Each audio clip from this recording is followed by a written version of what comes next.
नमस्कार बंधुरा आजकेर भिडियोते आमी आपनादेर दशकर्मार व्यवसा अर्थात पूजार सामग्रीर व्यवसा शुरू करार जाबतीय तथ्य प्रदान करब।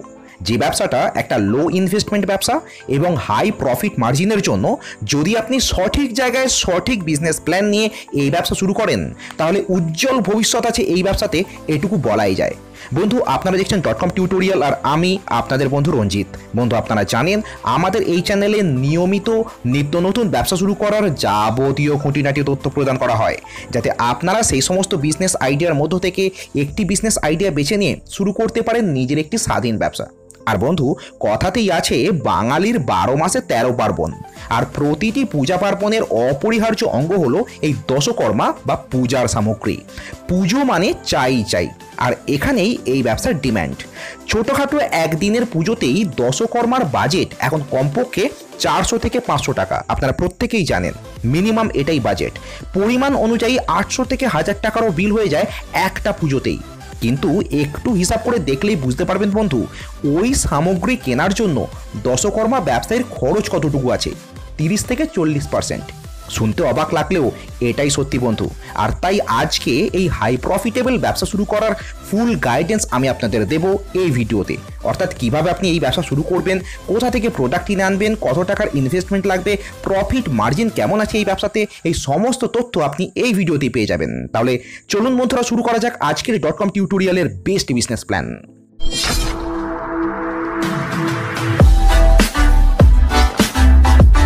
তবে বন্ধুরা ভিডিও শুরু করবার আগে আপনাদেরকে একটা ছোট রিকোয়েস্ট, এই ধরনের বিজনেস প্ল্যান নিয়মিত পাওয়ার জন্য .com টিউটোরিয়াল চ্যানেলটিকে অতি অবশ্যই সাবস্ক্রাইব করুন এবং সেই সঙ্গে সাবস্ক্রাইব বাটনের পাশে থাকা ঘন্টার বাটনটিকেও প্রেস করে দিন, যাতে যখনই আমি নতুন বিজনেস প্ল্যান আপলোড করি আপনারা সবার প্রথমে আপনাদের ফোনে নোটিফিকেশন পেয়ে যান।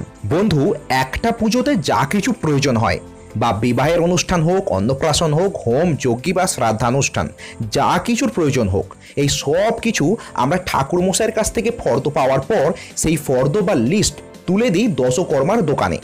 2 টাকার সিদ্ধি থেকে শুরু করে ছাঁচের ঠাকুর, পঞ্চগুড়ি ঘি মধু থেকে শুরু করে অগরু, ধূপ ধুনো, ধান জব আতপ চাল থেকে শুরু করে চেলি কাপড়, এছাড়া চাঁদমালা, ফুলমালা, বেলকাঠ, এই সবই আপনার প্রোডাক্ট বন্ধু। তাই খুঁটি নাটি এই সমস্ত প্রোডাক্ট নিয়ে ব্যবসা শুরু করার আগে এই ব্যবসার সমস্ত দিকটা আপনাকে একটু ভালো করে জেনে বুঝে নিতে হবে। আর সেটাই আমি মোট 5টা ধাপে এই ভিডিওতে আপনাদের সঙ্গে আলোচনা করব এবং এই ব্যবসা শুরু করার সমস্ত ধারণা ক্লিয়ার করে দেব। আমি প্রথম ধাপে আপনাদেরকে বলবো এই দশকর্মার ব্যবসাটি অ্যাকচুয়ালি ঠিক কী রকম, বা এই ব্যবসাতে আপনার কাজটি ঠিক কী হবে। আমি দ্বিতীয় ধাপে আলোচনা করব এই দশকর্মা বা পূজার সামগ্রী নিয়ে ব্যবসা শুরু করতে গেলে কি কি জিনিসের প্রয়োজন পড়বে, আপনার টোটাল লিস্ট করে আমি আলোচনা করব।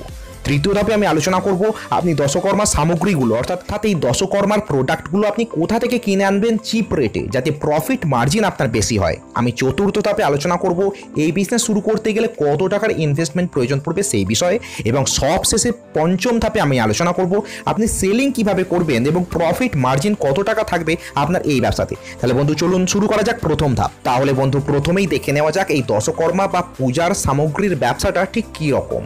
খুব সহজ কথায় বন্ধু, আপনার বাড়ি গ্রামে হোক বা শহরে, আপনি একটি ছোট দশকর্মার দোকান খুলবেন আপনার লোকাল মার্কেটে। পাইকারি মার্কেট থেকে সমস্ত রকম পূজার সামগ্রী হোলসেল রেটে কিনে নিয়ে গিয়ে আপনি সেগুলি রিটেলে সেল করবেন একটু একটু করে আপনার সেই দোকান থেকে।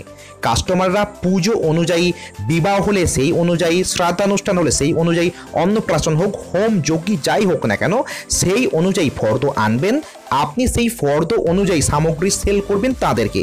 বা এমন কিছু কিছু পুজো আছে যেখানে আপনি আগে থেকেই গড়পড়তা লিস্ট অনুযায়ী, অর্থাৎ আপনার কাছে থাকা লিস্ট অনুযায়ী সামগ্রী সেট করে রেডি করে রেখে দেবেন এবং কাস্টমার আসবেন তাদের সেট কিনে নিয়ে চলে যাবেন।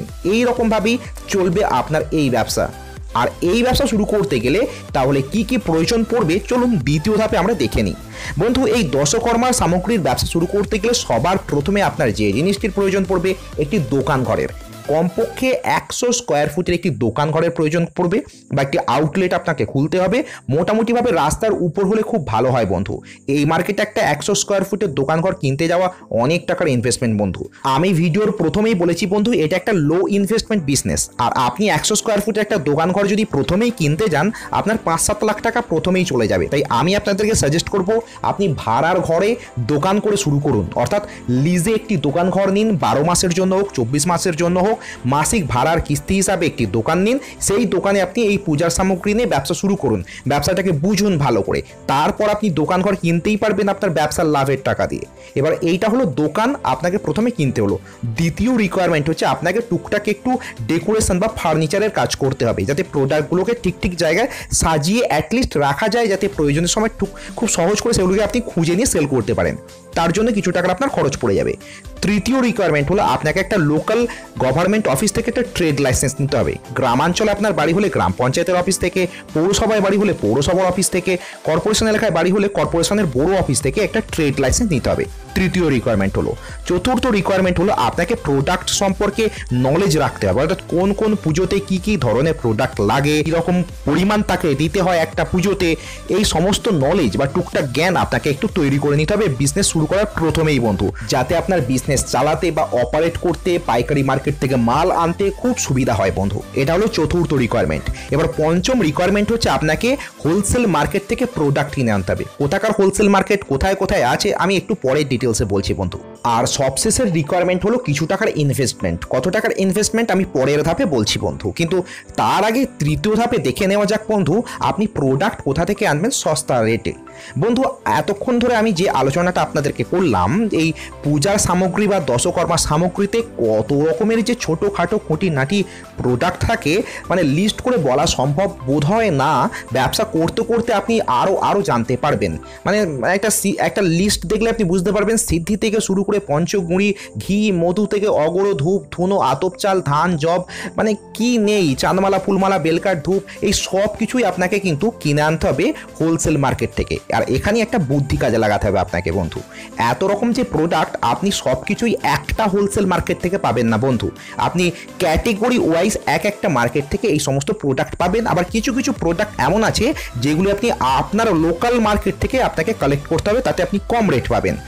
মোটামুটিভাবে এই সমস্ত দশকর্মা ভাণ্ডার খুলবার মতো হোলসেল রেটের দোকান হচ্ছে বড়বাজারে রাজাকাট্র এলাকায় আছে, কালাকার স্ট্রিটে আছে, আর ক্যানিং স্ট্রিটে আছে। এই সমস্ত এলাকাতে অনেক দোকান আছে বন্ধু, সেখানে আপনি অনেক হোলসেল রেটে প্রোডাক্ট কিনে আনতে পারবেন। এই দোকানগুলোতে ভিজিট করলেই ওই দোকানে যেই যে সামগ্রীগুলো আপনারা হোলসেল রেটে পাবেন সেইগুলো ওখান থেকে কালেক্ট করলেন। এবার এমন অনেক কিছু জিনিস আছে বা প্রোডাক্ট আছে যেগুলি ওই সমস্ত দোকানে রাখে না, যেমন ধরুন ধান, গম, জব, এই সমস্ত জিনিস ওখানে আপনি কিনতে পারবেন না। সেইগুলো আপনাকে লোকাল মার্কেটে খুব কম রেটে আপনি কিনে ফেলতে পারবেন। ধরুন বেলকাঠ আপনাকে কিনতে হবে, আপনি বেলকাঠ নিশ্চয়ই কলকাতা থেকে কিনে নিয়ে গিয়ে মালদায় বা আপনি হুগলিতে ব্যবসা করবেন না। সেক্ষেত্রে আপনাকে লোকাল মার্কেটে খুব কম রেটে বেলকাঠ কালেক্ট করতে হবে। আপনি যদি ধরুন চাঁদমালা, ফুলমালা কলকাতা থেকে কিনে নিয়ে এসে হুগলি বা হাওড়ায় ব্যবসা করেন বা মেদিনীপুরে ব্যবসা করেন, তাহলে চাঁদমালার দাম প্রত্যেকটা পিসে 50 পয়সা থেকে 1 টাকা বেড়ে যাবে। সেটা কখনোই সম্ভব না। এই সমস্ত প্রোডাক্ট লোকাল মার্কেট থেকে কালেক্ট করতে হবে। কলকাতার হোলসেল মার্কেট থেকে সেই জিনিসগুলো কালেক্ট করতে হবে যেগুলো লোকাল মার্কেটে হয় পাওয়া যায় না, অথবা লোকাল মার্কেটেই কলকাতা থেকে আসে, সেইগুলো আপনি কলকাতা থেকে আনবেন। আর সব থেকে বড় কথা হচ্ছে, আপনার বাড়ি যদি নর্থ বেঙ্গলে হয়ে থাকে, আপনি নিশ্চয়ই কলকাতায় এসে প্রোডাক্ট নিয়ে নর্থ বেঙ্গলে বিক্রি করতে চাইবেন না।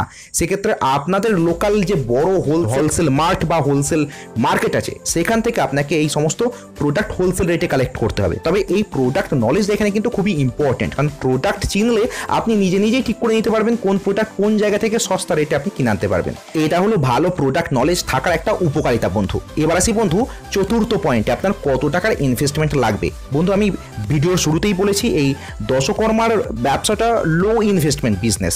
আপনি মোটামুটি 20 থেকে 30 হাজার টাকা ইনভেস্ট করে এই ব্যবসা শুরু করে দিতে পারবেন, শুধুমাত্র দোকান ঘর এবং তার ডেকোরেশন বাদ দিয়ে। অর্থাৎ প্রোডাক্ট আপনি যদি 20 থেকে 25 হাজার বা 30 হাজার টাকা বাজেট নিয়ে কিনে নিয়ে এসে দোকান শুরু করেন, আপনি নিঃসন্দেহে বিজনেসকে এগিয়ে নিয়ে যেতে পারবেন বন্ধু। এবার যত আপনি বিজনেসে প্রফিট আর্ন করতে থাকবেন, তত আপনি প্রোডাক্ট বাড়াতে পারবেন, আপনার স্টক বাড়াতে পারবেন বন্ধু। বিজনেস শুরু করার জন্য ওটাই যথেষ্ট। এবার যত বেশি আপনি ইনভেস্ট করবেন সে তো আপনার ফায়দা হবেই। এবার আসি বন্ধু সব থেকে শেষের ধাপে, অর্থাৎ সেলিং বা মার্কেটিং কীভাবে হবে এবং প্রফিট মার্জিন কেমন আছে এই ব্যবসাতে। বন্ধু মোটামুটিভাবে এই মার্কেটে সেলিংটা বা মার্কেটিংটা ডাইরেক্ট হয়ে থাকে, অর্থাৎ কাস্টমার আপনার দোকানে এসে আপনার থেকে লিস্ট অনুযায়ী বা ফর্দ অনুযায়ী প্রোডাক্ট কিনে নিয়ে যাবেন। সেটা লক্ষ্মী পুজো হলে লক্ষ্মী গণেশ ঠাকুর হোক, আপনার কালী পুজো হলে ছোটো ছাঁচের কালী ঠাকুর হোক বা কালী ঠাকুরের ফর্দ অনুযায়ী আপনার থেকে লিস্ট কিনুক, বা সরস্বতী ঠাকুর হলে ছোটো ছাঁচের সরস্বতী ঠাকুর হোক, বা একদম লিস্ট অনুযায়ী ফর্দ দিয়ে আপনার থেকে প্রোডাক্ট কিনুক না কেন, কিন্তু আপনাকে সবার প্রথমে জানাতে হবে পাবলিককে যে আপনি একটি কাউন্টার খুলেছেন যেখানে পূজার সমস্ত সামগ্রী পাওয়া যায়। আপনি রেডি করে রেখে দেন, তাড়াতাড়িও পাওয়া যায়, আবার তারা যেমন বলবে তেমনভাবে আপনি তাদেরকে সাপ্লাই দেবেন।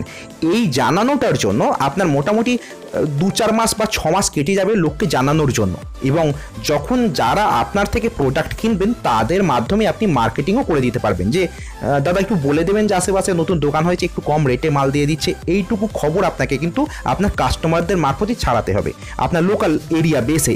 এবার এটা হলো আপনার মার্কেটিংয়ের টিপস, কারণ আপনি নিশ্চয়ই পাড়ায় পাড়ায় গিয়ে মাইক্রোফোনে নিশ্চয়ই অ্যানাউন্স করতে যাবেন না যে আপনি দশকর্মা ভান্ডার খুলেছেন। তো আপনার কাস্টমার বেস, আপনার ব্যবহার, আপনার সাহস এবং বচন, এই সব কিছু নিয়েই কিন্তু আপনার মার্কেটিং হবে এই ব্যবসাতে। এবার আসি প্রফিট মার্জিন বন্ধু। আমরা যেমনটা ভিডিও শুরুতেই বলেছি বন্ধু, এই দশকর্মার ব্যবসাতে ভীষণ হাই প্রফিট মার্জিন থেকে যায় বন্ধু, এটা মানতেই হবে আপনাকে। কারণ যে প্রোডাক্ট আমরা ধরুন 400-500 টাকায় কিনে আনছি একটা পুজোতে, তার জন্য যে বিক্রি করছে অর্থাৎ দশকর্মার ব্যবসায় 1 থেকে 150 টাকা খরচ হয় বন্ধু। আপনি হিসাব করলে এটাই দেখতে পাবেন, এমনই প্রফিট মার্জিন আছে। তবে এটুকু মনে রাখতে হবে, পুজো কিন্তু রোজ নেই, পুজো আছে কিন্তু একটা সিজনে। তাই এটা কিছু কিছু সিজনে একদম ভীষণ হাই রেটে বিক্রি হয়, এবং সারা বছর ধরে কিছু কিছু পুজো বাড়িতে থেকেই থাকে, যেটা গণেশ পুজো হোক, লক্ষ্মী পুজো হোক, সত্যনারায়ণ হোক না কেন, বিয়ের অনুষ্ঠান হোক না কেন, ওইগুলো হচ্ছে সারা বছরের আপনার অনুষ্ঠান। আর একটা সিজন যখন আসে, কালী ঠাকুর পুজো সিজন, লক্ষ্মী ঠাকুর পুজো সিজন, সরস্বতী ঠাকুর পুজো সিজন, ওই সময়গুলো একটা হাই প্রফিট মার্জিন বা হাই সেল ভলিউম চলে আসে আপনার কিন্তু ব্যবসাতে। তো মোটামুটি প্রফিট মার্জিন যদি আপনাকে বলতেই হয়, সব কিছু খরচ বাদ দিয়ে, আপনার ট্রান্সপোর্টেশন, আপনার দোকানের ভাড়া, টুকটাক সব খরচ বাদ দিয়ে আপনি মিনিমাম 40 থেকে 50% প্রফিট মার্জিন রাখতেই পারবেন নিঃসন্দেহে, চিন্তা করবেন না বন্ধু। সাহস করে নেমে দেখতে হবে আপনাকে। তো যাই হোক না কেন, আপনাকে মার্কেটটাকে রিসার্চ করতে হবে। যে কোনো ব্যবসা শুরু করবার আগে যেমনটা আমি বলেই থাকি, আপনারা নিজে মার্কেটে একটু রিসার্চ করে দেখুন আমি যে কথাগুলো বলছি আমার কথাগুলো সত্যি না ভুল। যদি আপনার মনে হয় আপনি করতে পারবেন, অবশ্যই আপনাকে ব্যবসার জগতে স্বাগত বন্ধু। পরের ভিডিওতে অন্য কোনো ব্যবসা নিয়ে আবার আলোচনা হবে বন্ধু। এই ভিডিওটা আজকে এখানেই শেষ করছি, ভালো থাকবেন, ধন্যবাদ।